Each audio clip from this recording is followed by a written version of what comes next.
káàárọ̀ o. Èní á san yín ìrẹ́rà àánú Ọlọ́run gbà. Orúkọ Jésù, orúkọ Jésù, orúkọ Jésù. Olúwa mo dúpẹ́ lọ́wọ́ rẹ, Bàbá, ọmọ, ẹ̀mí mímọ́, pé a tún sùn láyọ̀, a jí láyọ̀. A wá rí ọjọ́ ìní láyọ̀ àti àlàáfíà. Oore ọ̀fẹ́ la rí gbà. Ọ̀pọ̀ ló sùn tí ò jí mọ́. Ọ̀pọ̀ lájọ bẹ̀rẹ̀ ọdún ìtẹ́ tí ò sí mọ́. A fi yọ̀ wọ́n. A rí oore ọ̀fẹ́ gbà ni. A dúpẹ́ oore ọ̀fẹ́ sísùn láyọ̀, jíjí láyọ̀. Pé ẹ̀dẹ̀ ń bọ̀ wá.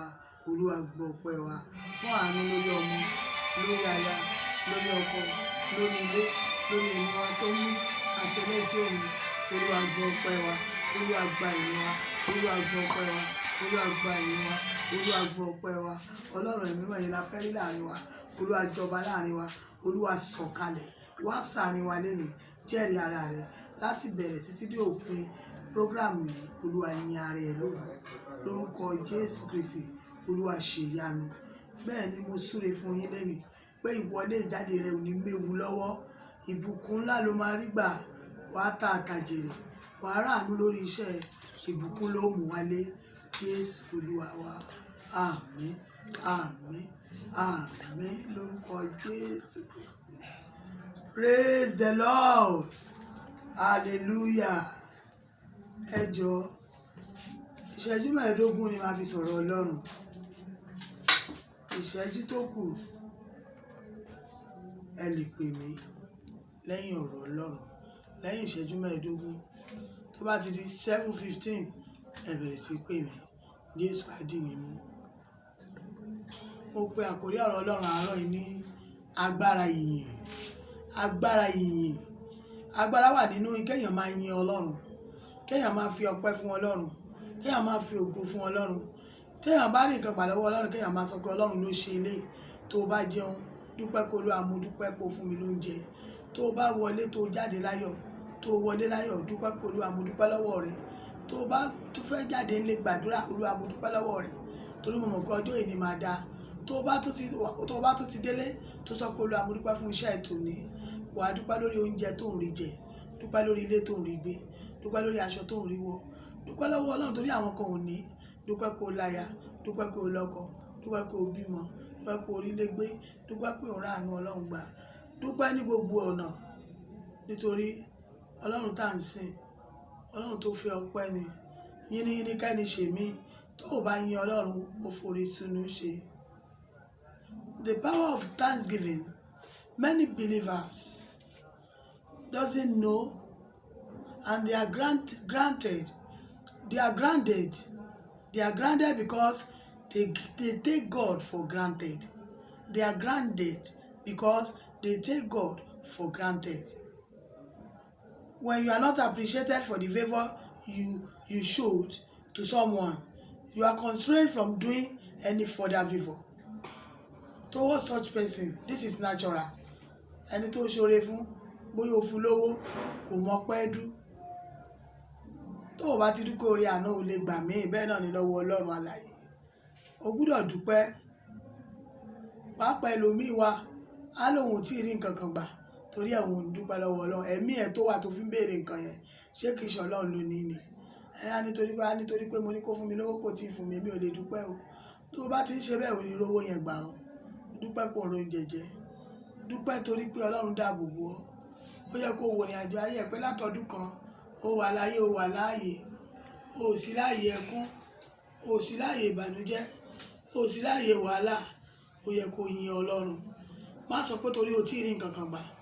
Ọlọ́run ti ṣe, Ọlọ́run kò ṣe, o ní láti dúpẹ́.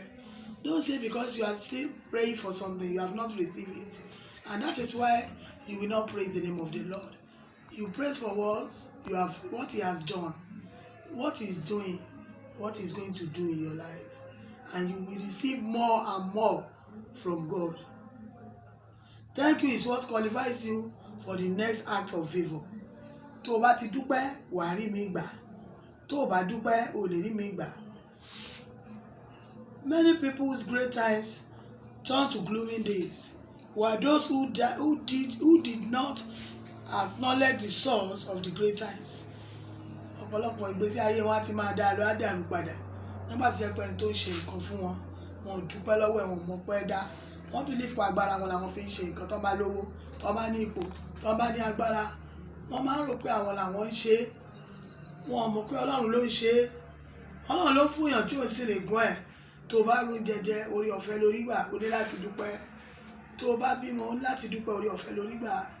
Àwọn kò rí orí ọ̀fẹ́ bẹ́ẹ̀ gbà. Tó bá níṣẹ́, orí ọ̀fẹ́ lórí gbà. Àwọn kan ka gbogbo òwe, wọ́n wáṣẹ́ wọn rí. Àwọn yẹn náà wọ́n á dẹ̀ ríṣẹ́ lórúkọ Jésù. When you are addicted to thanksgiving, destiny opens up to you on its own, naturally. On its own accord, destiny will open for you. You will receive from God more than enough if you are praiseful. May God not turn his back on you due to unknown ingratitude in the name of Jesus. Ọ̀rọ̀ Ọlọ́run tí mo fẹ́ kàkà lénìí. Psalm 92 verse 1. Ó ní ohun rere ní láti máa fi ọpẹ́ fún Olúwa àti láti máa kọrin sí orúkọ rẹ̀, ọ̀gá ògo.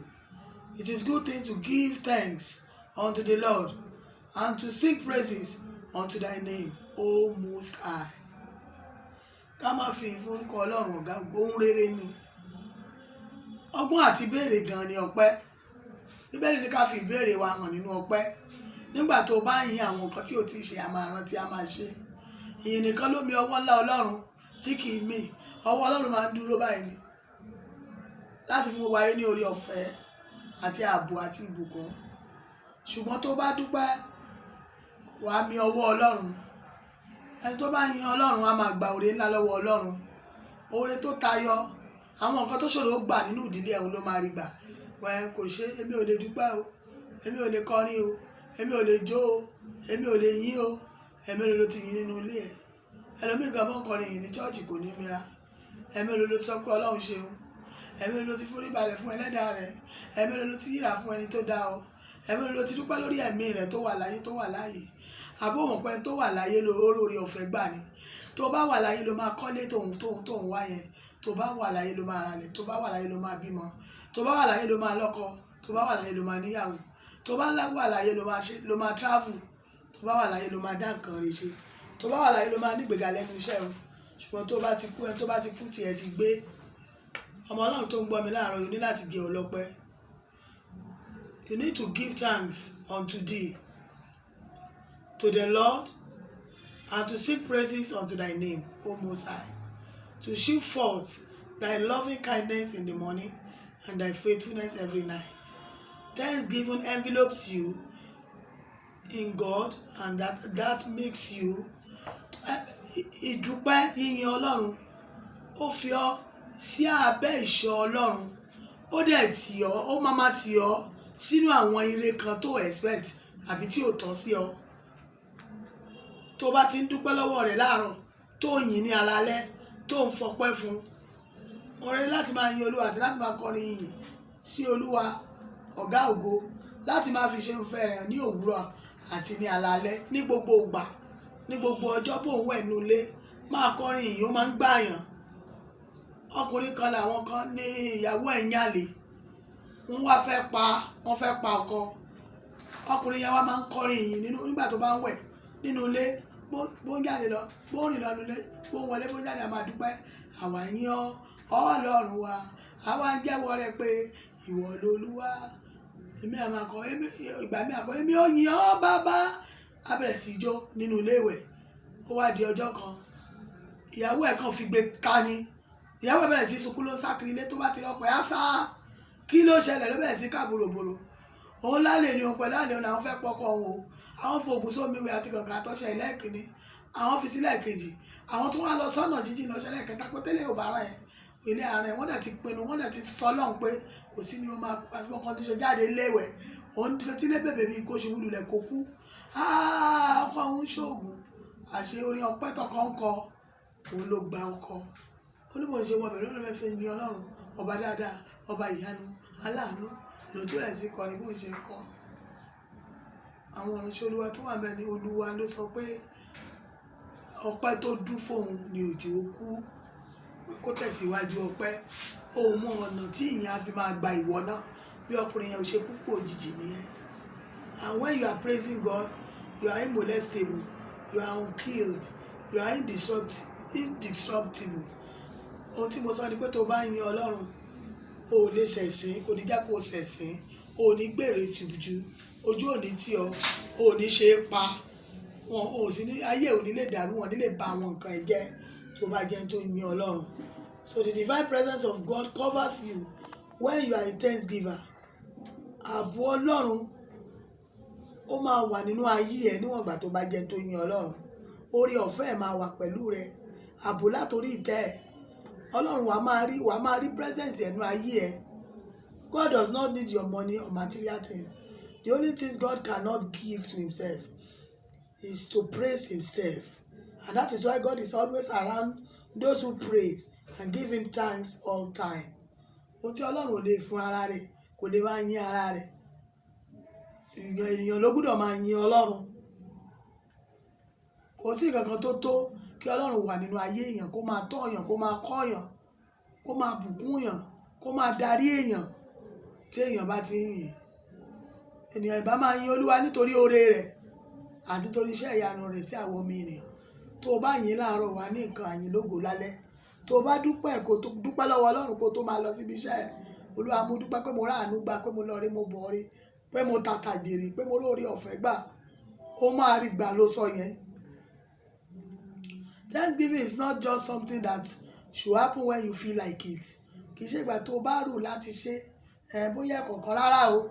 Gbogbo ìgbà ló gbọ́dọ̀ máa ṣe. It's not what you do when you feel like it. It is a debt you are owed God.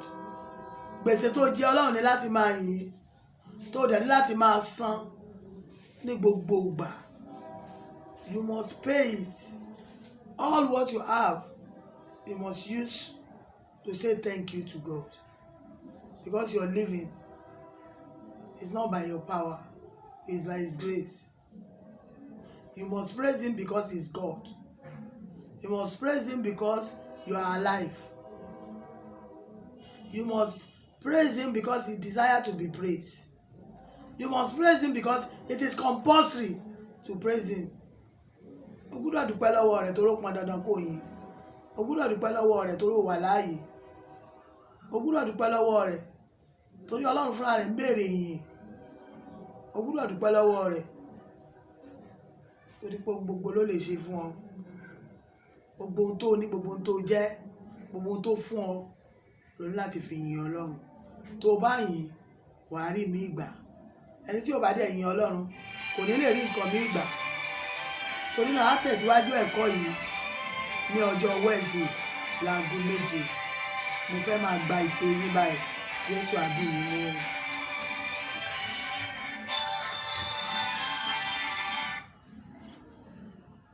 Hello, God bless you. Ẹ káàárọ̀ o. Orúkọ Jésù. Ilẹ̀kùn àánú kó ṣí fún ọ. Kó rí ẹ̀tọ́ ẹ gbà. Kó o ṣàṣeyọrí lónìí. Jésù Olúwa wa. Olúwa ní ìlérí ayọ̀ wà níwájú rẹ̀. Ó ní ṣùgbọ́n kó o sin Ọlọ́run kó o lè rí gbà.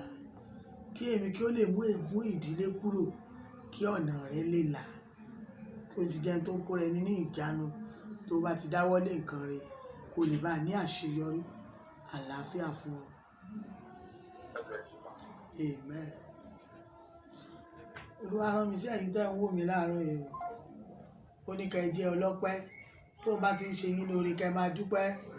Ọlọ́run ó sì fi àánú àti àwọn ire àfojúrí òun ó fi bẹ̀ ọ́ wò. Bí mo ṣe wà lórí ètò yìí, gbàdúrà ayọ̀kan yìí kó sọ pé Olúwa ṣàánú fún mi lọ́sẹ̀ yìí. Bó o ti ń ṣàánú fún àwọn ẹni tiẹ̀, bẹ́ẹ̀ ni kó ṣe ṣàánú fún mi lọ́sẹ̀ yìí. Sọ bẹ́ẹ̀ fún Olúwa. Tó o bá ti sọ bẹ́ẹ̀, ó rí ojú rere Ọlọ́run lọ́sẹ̀ yìí. Olúwa ló ní kí n sọ bẹ́ẹ̀ fún ọ.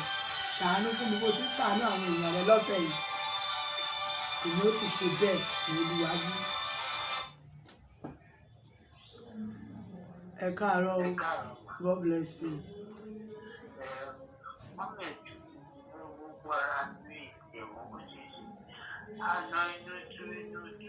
Orúkọ Jésù, ní orúkọ Jésù, ní orúkọ Jésù. Bíbélì pé àlàáfíà ni Jésù fi fún ọ, kì í ṣe bí ayé ti ń fi fún ni. Látorí ẹ̀ dé àtẹ́lẹsẹ̀ gbọ́ ọ̀rọ̀ Olúwa.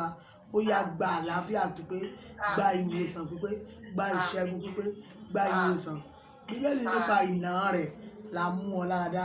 Ó yá gba ìmúláradá, gba ìwòsàn pípé, gba ìṣẹ́gun pípé, gba ìwòsàn. Ìmọ̀sídà, mo sọ̀rọ̀ sí àgọ́ ara ẹ lónìí. Mo lé ọ̀rọ̀ òkùnkùn jáde. Mo dá ọ̀rọ̀ Jésù padà. Nítorí àlàáfíà ni Jésù fún ọ, kì í ṣe bí ayé ti ń fi fún ni. Ó yá gba ìwòsàn ní orúkọ Baba, gba ìwòsàn pípé ní orúkọ Ọmọ, gba ìwòsàn pípé ní orúkọ Ẹ̀mí Mímọ́. Nítorí mo mọ ẹni tí mo gbàgbọ́. Jésù Olúwa wa. Olúwa ti ṣẹ́gun fún yín. Ṣé ti gbọ́? Agbára tó jẹ́ agbára lọ kó wọnú omi lọ. Àṣẹ ìwòsàn pípé kó darapọ̀ mọ́. Nípa ìnà rẹ̀ la mú ọ láradá. Ẹ̀jẹ̀ Jésù Kristi, Jésù Olúwa wa. Mo rí ọwọ́ kan tó jáde lára rẹ̀. A ló ń ṣẹ́gun fún ọ. Lẹ́yìn ìṣẹ́gun ìní, wàhálà ńlá kan.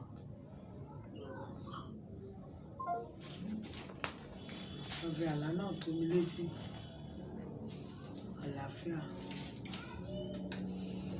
Ọmọ Ọlọ́run tó ń wò mí, mo máa tẹ̀síwájú ọ̀rọ̀ Ọlọ́run yẹn lọ́sẹ̀ tó ń bọ̀ o. O nílò láti jẹ́ ọlọ́pẹ́ o. Ó jẹ́ ẹni tó yin Ọlọ́run ní gbogbo ìgbà. Àwọn èèyàn gan pàápàá, irọ́ ni àwọn èèyàn máa ń pa. Tó bá dúpẹ́ lọ́wọ́ ẹlòmíràn ní kò tọ́pẹ́, irọ́ ni. Tí ò bá dúpẹ́ lọ́wọ́ ẹ̀, a ní aláìmoore ni. Bẹ́ẹ̀ náà ni ajá aláìmoore, abalámoore jẹ́. Tá a bá ti dúpẹ́ lọ́wọ́ Ọlọ́run. You need to praise God every time, every minute, because it is compulsory. It's a must. It's what you must do. You must glorify the name of the Lord, because He deserves to be praised. You need Him in your life. God bless you. Hello. Ẹ káàárọ̀.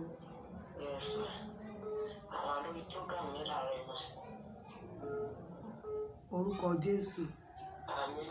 Lẹ̀kùn tó sé Olúwa ṣí. Àwọn tọ́lọ́run fẹ́ lò fún ọ, kọ́lọ́run wọnú wọn. Gba ìyanu lọ́sẹ̀ yìí. Gba ìyanu lọ́sẹ̀ yìí. Ẹ̀tọ́ ọmọ ẹ̀kan kọ́lọ́run kó gbà fún yín. Ẹ̀mí sùúrù nínú ilé kó lọ́wọ́ kó fi ta ọ lọ́rẹ. Alátakò nílé ọkọ Olúwa bá wí. Ó yá gba ẹ̀tọ́ rẹ báyìí. Ọ̀rọ̀ iṣẹ́ kó lọ́wọ́ kó yanjú ẹ̀. Olúwa àwọn nǹkan tó ń dùn ọmọ ẹ lọ́kàn, Olúwa yanjú ẹ̀. Kó rí àánú gbà lónìí. Torí pé o pè mí kó gba oore pàtàkì. Jésù Olúwa wa.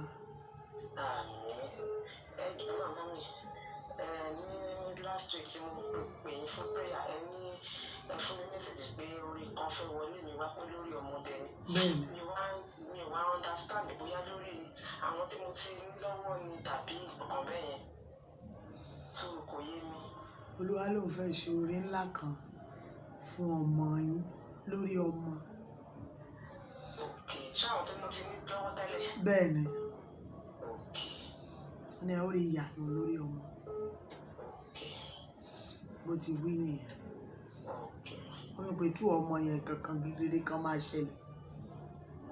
Torí ẹ tún sọ fún mi pé lórí ọmọ pé kí n má máa fẹ́ ní ti dáná pé mi ò fẹ́. Bẹ́ẹ̀ ni pẹ́ fẹ́ nǹkan. Mi fẹ́ kankan tí mo dẹ̀ rí pé mi ò fẹ́ pé bóyá lójú àlá yẹn pé kó máa gbé wọn wá fún mi pé bóyá mo máa bímọ àbí kankan kí n máa ní rárá pé tí wọ́n ní tí. Ó ti tó yín. Bẹ́ẹ̀ ni. Ohun tí Olúwa bá ti fẹ́ ẹ lè kọ́. Ó máa ń nídìí tọ́lọ́run fi fẹ́ nǹkan. Ṣé ẹ ti gbọ́? Ẹni tẹ́yìn ò mọ̀ oyè Ọlọ́run. Òjò àánú kó rọ̀ lé ọ lórí. Jésù Olúwa wa. Amen. God bless you.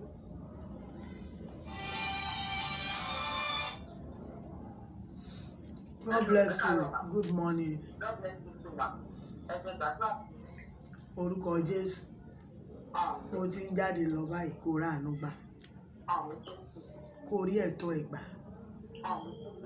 Ohun tó gbé sọ́kàn yẹn kó yanjú. Mo ní kó yanjú. Lórúkọ Jésù kó yanjú. Jésù Olúwa wa. Olúwa ní ọwọ́ mi yóò bá ọ jáde lónìí. Ìwọ sì rí àánú mi gbà. Olúwa ní kẹ́ ẹ máa ní sùúrù o. Olúwa ṣẹ́gun fún ẹnìkan lára ẹ̀yin tẹ́ ń wò mí. Ó ní mo ṣẹ́ ogun kan. Dẹ̀nú lẹ́ni tó ń wojú Olúwa tó ń wò mí báyìí. Olúwa Ọlọ́run ló ti gbé ọmọkùnrin làǹtì kan fún ọ. Ó ní ìwọ ó sì dúpẹ́ lọ́wọ́ mi. Àlàáfíà. Good morning. God bless you. Orúkọ Jésù. Àmì àmúbọ́ ó yá jáde lọ. Gba àṣeyọrí.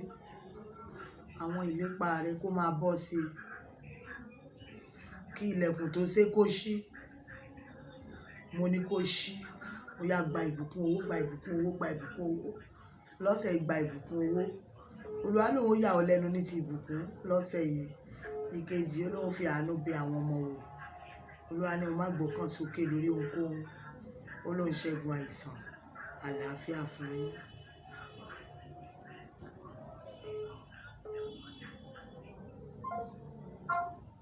God bless you. Good morning. God bless you.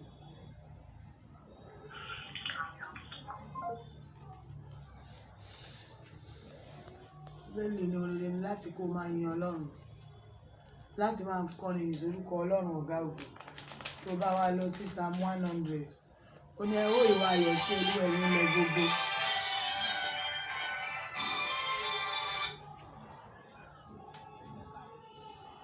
Good morning. God bless you. Kàárọ̀ ìṣàlàáfíà ni. Orúkọ Jésù. Olúwa ọmọ ẹ fi àwọn nǹkan kan síwájú rẹ. Olúwa ṣe. Ẹ̀tọ́ ẹ kó rí gbà. Ẹ̀tọ́ ọkọ ẹ kó rí gbà. Ó yá ire ńlá mìíràn kó tún wọlé wá. Ọlọ́run má jẹ̀mú wá mú ìlérí ńlá ìṣẹ. Olúwa jẹ́rìí ara rẹ̀. Lórí àwọn ọmọ kó má ṣe dààmú. Àwọn alájìjì Olúwa bá wọn wí. Àánú kó wọṣẹ́ ẹ lọ. Jésù Olúwa wa. Olúwa ní ìwọ nǹkan àwọn ilẹ̀kùn kan. Ó ní èmi ó ṣí fún ọ. Àṣeyọrí wà. Kò sì ṣẹ́gun ní Olúwa wí.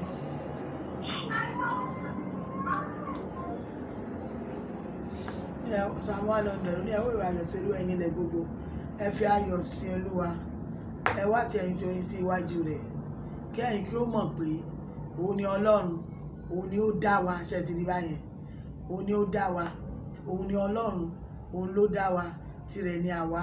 Àwa ni ènìyàn rẹ̀ àti àgùntàn pápá rẹ̀. Ẹ lọ sí ẹnu ọ̀nà rẹ̀ ti ẹ̀yin tí ọpẹ́. Gbogbo ẹni tó gbóhùn mi àti sí àgbàlá rẹ̀ ti ẹ̀yin tí ìyìn. Ẹ máa dúpẹ́ fún Olúwa. Ẹ máa dúpẹ́ fún un. Kí ẹ sì máa fi ìbùkún fún orúkọ rẹ̀. Torí Olúwa pọ̀ ní oore. Àánú ẹ̀ ò ní pẹ̀kun. Yẹn ni pé àánú rẹ̀ wà títí láéláé. Olóore ni. Kò dẹ̀ stop ẹ̀ tó bá fẹ́ ṣe fún ọ. Àti òtítọ́ rẹ̀ láti ìrandíran. Gbogbo ẹni tó bá ti ń dúpẹ́ lọ́wọ́ Ọlọ́run. Òtítọ́ Ọlọ́run nínú ayé ẹ̀. Oore ọ̀fẹ́ Ọlọ́run. Oore rẹ̀ àánú rẹ̀ kò ní pẹ̀kun fún un.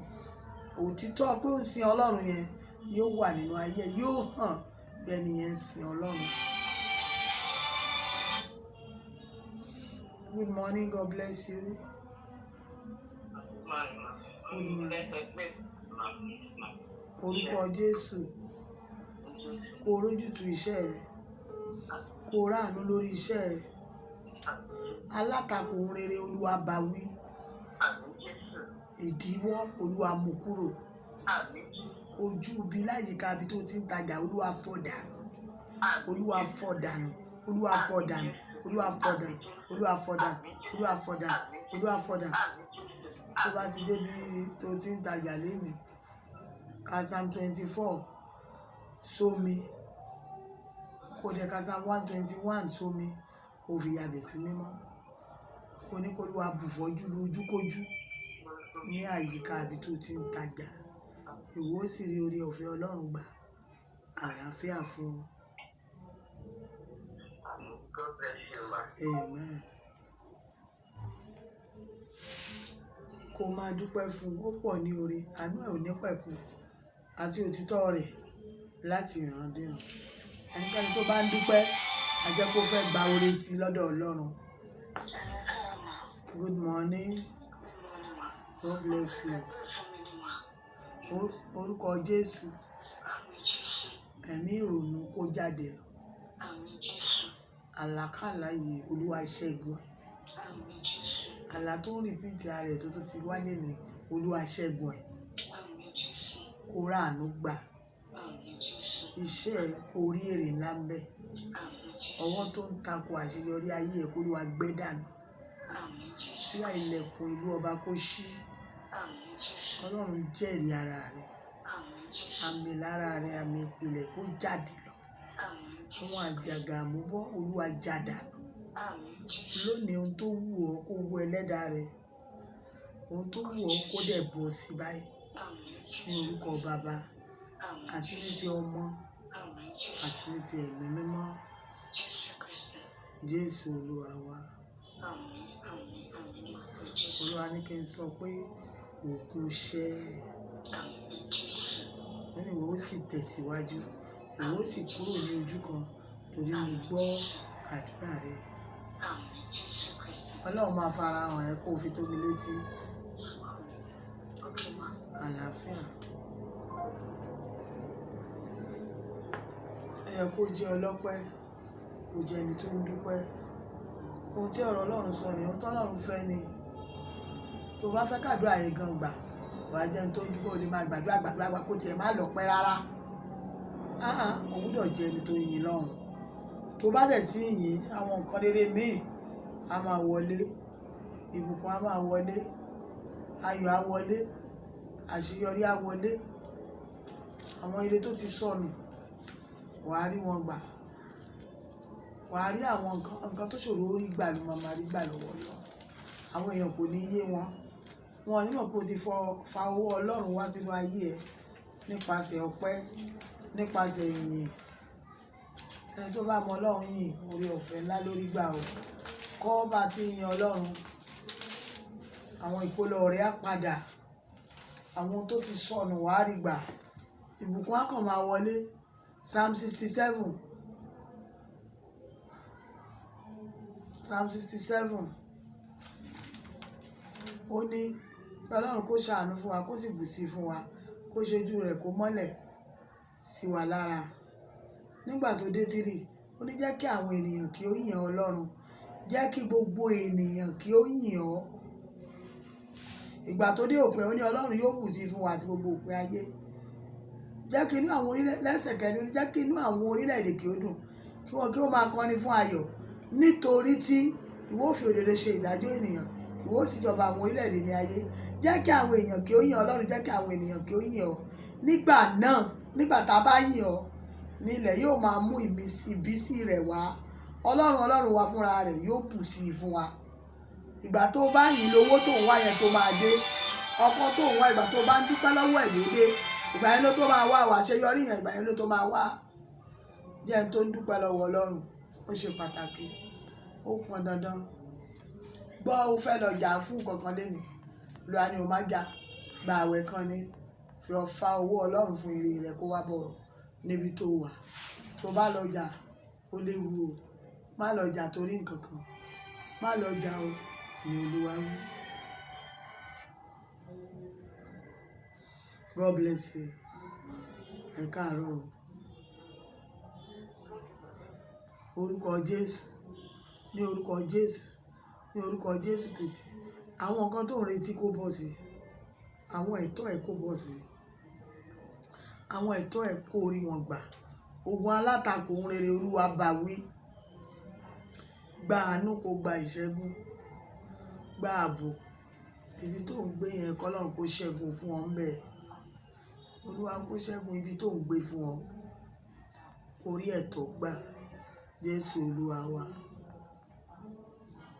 ẹ̀mí Ọlọ́run ní kó gba ẹ̀mí sùúrù láàyè kó lè bá ṣẹ́gun. Mo rí pé a dá ire tó lọ padà, àánú sì dìde, àlàáfíà fún wọn. Olúwa ṣe. Ìgbà tó bá dúpẹ́ nílẹ̀ tó máa mú àsùnkún ẹ̀wà, ìyẹn ni pé ìgbà yẹn ló tó máa dẹnu ìbùkún. Ohun tí Psalm 67 verse 5 sọ nìyẹn. Jẹ́ kí ènìyàn kí ó yìn ọ́ 5 and 6. Jẹ́ kí ènìyàn kó yìn ọ́ Ọlọ́run, jẹ́ kí gbogbo ènìyàn, kì í ṣe èèyàn kan, jẹ́ kí gbogbo ènìyàn kí ó yìn ọ́. Nígbà náà ni ilẹ̀ yóò máa mú ìbísí rẹ̀ wá. Ìgbà yẹn ni wàá wá lójútu iṣẹ́ ẹ, wàá máa tàtà jèrè. Ìgbà yẹn ni wàá rí ògo Ọlọ́run lára àwọn ọmọ rẹ.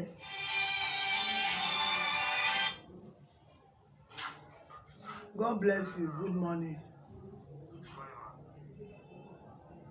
Orúkọ Jésù. Gbogbo ìjì níwájú ẹ kó dákẹ́ jẹ́. Ọwọ́ ẹ̀mí èṣù kó gbẹ dànù. Ọgbọ́n ìmọ̀ òye kó lọ kó fi ta ọ́ lọ́rẹ. Ìjì dákẹ́ jẹ́. Ìjì dákẹ́ jẹ́. Ìjì dákẹ́ jẹ́. Ìjì dákẹ́ jẹ́. Ìjì dákẹ́ jẹ́. Ìjì dákẹ́ jẹ́. Kó rí àánú ńlá gbà. Jésù Olúwa wa. Ogun tọ́lọ́run ti ṣẹ́ ò ní gbérí mọ́. Kó dẹ̀ ṣọ́ra ẹ̀. Àlàáfíà.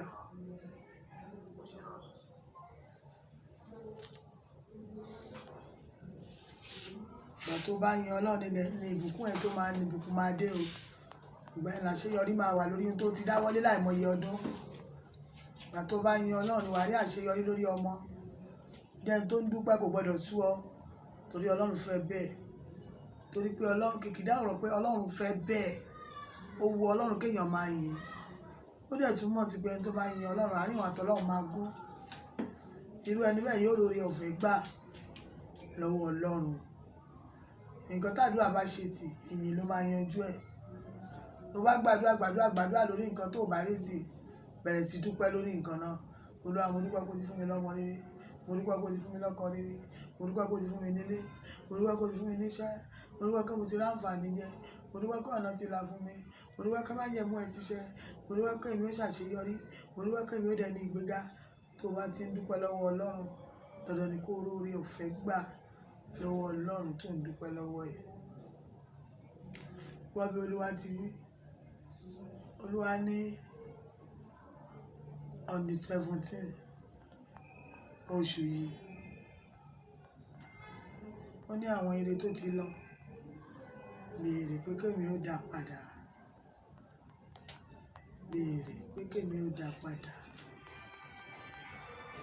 Béèrè pé kémi ó dá padà. Mo ìkàsá ìdarí máa ṣe ń dá. Béèrè pé kémi ó dá ire tó ti lọ padà. God bless you. Good morning. Orúkọ Jésù. Orúkọ Jésù. Àwọn alátakò rere Olúwa bá wọn wí. Ẹ̀tọ́ ẹ̀ kó Olúwa kó gbà fún ọ. Àwọn tó ń retí kó bọ́ sí i. Ogun promise and fail Olúwa ṣẹ́ wọlẹ̀. Ó yá ìránṣẹ́kùnrin rẹ kó gba ẹ̀tọ́ ẹ̀. Bẹ́ẹ̀ tí ń jáde sóde ayé lónìí, ire ni kẹ́ ẹ pàdé. Àánú ni kẹ́ ẹ pàdé. Àṣeyọrí ni kẹ́ ẹ pàdé. Ìbùkún owó ni kẹ́ ẹ pàdé. Ó yá gba ìṣẹ́gun lónìí. Àlákàlà Olúwa yí dànù. Jésù Olúwa wa. Àwọn ìran tí mo rí ni mo fi gbàdúrà. Olúwa ní èmi ó fi ire pàdé yín lọ́sẹ̀ yìí. Ẹ̀yin ó sì dúpẹ́ lọ́wọ́ mi. Kò sì sí ewu lórí ọmọ. Àlàáfíà. Amen.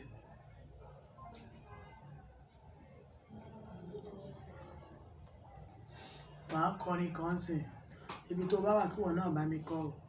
Èmi ò yìn ọ́, èmi ò yìn ọ́, èmi ò yìn ọ́. Èmi ò yìn ọ́ o Ọlọ́run mi. Ògo ni fún Jésù, ọba tó tọ́ láti yìn. Èmi ò yìn ọ́ o Ọlọ́run mi. Ẹ káàárọ̀. God bless you. Amen. Amen. Amen. Amen. Orúkọ Jésù. Ẹni tó ń bá ọjà kí Olúwa kó bá jà. Àwọn tí ń yọ ọ́ lẹ́nu ẹ̀mí àwọn wòlíì kó yọ wọ́n lẹ́nu. Àwọn alátakò nǹkan rí Olúwa bá wọn wí. Kí òjò ìbùkún kó rọ̀ lé ọ lórí. Jésù Olúwa wa. Ọkọ àti aya tó ń jà. Tẹ́ ń wò mí lọ́wọ́lọ́wọ́, ẹ ṣọ́ra fún ìjà. Ìránṣẹ́bìnrin tó pè mí yìí, Olúwa náà ń bọ ṣẹ́gun alátakò ń rere. Òun ó sì fi àánú bẹ̀ ọ́ wò. Àlàáfíà. God bless you. Ẹ̀yin ọkọ àti ìyàwó yẹn, ẹ ṣọ́ra fún ìjà o. Ẹ ṣọ́ra fún ìjà. Ẹ jọ ń wò mí ni. Ẹ ṣọ́ra fún ìjà o. Ni Olúwa wí. Ìwọ tó ń wò mí láti òkè òkun, Olúwa ní òun náwó sí nǹkan kan, ó ní yóò bọ̀ sí i. Ó ní ọmọ ẹ̀ náà náwó sí nǹkan kan lọ́wọ́lọ́wọ́ báyìí, Olúwa ní yóò bọ̀ sí i. Olúwa fi àtúnṣe àwọn nǹkan kan hàn mí. Ọlọ́run ló fẹ́ ṣe àtúnṣe àwọn nǹkan kan nínú ayé ẹ̀. Olúwa dáná sun ogun tí ń ja ayé ẹ̀. Ó ní kó túbọ̀ jẹ́ aládùúrà, kó túbọ̀ súnmọ́ Ọlọ́run, kí ayé ẹ̀ lè bá nítumọ̀, kí àwọn ìkólọ́ lè bá padà. Olúwa ní kí n sọ pé òun rántí ẹ sí rere níbi ààyè ńlá. Gbogbo ẹ̀yin tẹ́ ń wò mí ni mo súre fún láàárọ̀ yìí. Àwọn àkànṣe oore kẹ́gbà lọ́sẹ̀ yìí. Àkànṣe oore tó máa dúpẹ́ fún ni mò ń sọ. Mo ìkà sáìdà ríbà ṣíndà káìdà sídà. Ní orúkọ Jésù Kristi ni mo sọ bẹ́ẹ̀. Gba àkànṣe oore. Mínda sáìdà káìdà sídà. Báyìí ni Olúwa Ọlọ́run àwọn ọmọ ogun wí. Ẹ gbọ́ ọ̀rọ̀ Olúwa. Mo ìrìbà sídà, gbogbo ẹ̀yin tẹ́ ń wò mí. Ẹ dúró ní ọ̀nà mi. Ẹ rìn ní ọ̀nà èmi Olúwa. Ìmà sáìdà káìdà sídà. Èmi ó dá ìkólọ rẹ padà. Èmi ó fún ọ ní àkànṣe oore lọ́sẹ̀ yìí. Inú rẹ yóò sì dùn. Ó sì gbọ́dọ̀ yin èmi Olúwa lógo. Ire àfojúrí òun ni mo gbé wọlé fún yín. Ẹ̀yin ó sì dúpẹ́ lọ́wọ́ mi. Ẹ̀yin tẹ́ wo prógrámù ilé mi. Ẹ rórí ọ̀fẹ́ gbà ní Olúwa wí. Máì ríbó síndàyà. Olúwa sì ni mo ṣẹ́gun fún ẹnìkan. Máì kà sídà. Àlàáfíà fún yín. Orúkọ Jésù. Orúkọ Jésù. Orúkọ ńlá Jésù. Bàbá dúpẹ́, ọmọ adúpẹ́, ẹ̀mí máa dúpẹ́, gba ọpẹ́ wa. Bí ẹ bá wà ní láàárọ̀ yìí, Olúwa gba ìyìn wa fún ìṣẹ́gun pípé, fún àánú, fún ẹ̀tọ́, fún ìbùkún tẹ́ gbélé wa lọ́wọ́. Torí pé àsìn lásán, Ọlọ́run gba ọpẹ́ wa. Ògo ni forúkọ rẹ̀. Lópin ọ̀sẹ̀ yìí, ó dúpẹ́ lọ́wọ́ Ọlọ́run. Àkànṣe oore l'Olúwa gbé wá fún ọ láàárọ̀ yìí. Ìmà sídà, ó yá máa gbà bẹ́ẹ̀. Gbà lórúkọ Baba, gbà lórúkọ Ọmọ, gbà lórúkọ Ẹ̀mí Mímọ́. Àlọ́ àti àbọ̀ rẹ kó má ṣe méwu dání. Kí ẹ̀jẹ̀ Jésù kó wẹ̀ ọ́, kó wẹ mọ́tò tó bá wọ̀, kó wẹ ọ̀kadà ẹ, kó wẹ márúwá, kó wẹ pléènì ẹ, kó wẹ tírèènì ẹ. Lórúkọ Jésù, ọkọ̀ ojú omi tó bá wọ ẹ̀jẹ̀ Jésù kó wọ̀. Tó bá rìn lórí ìrìn àbò, Ọlọ́run kó bù ọ́.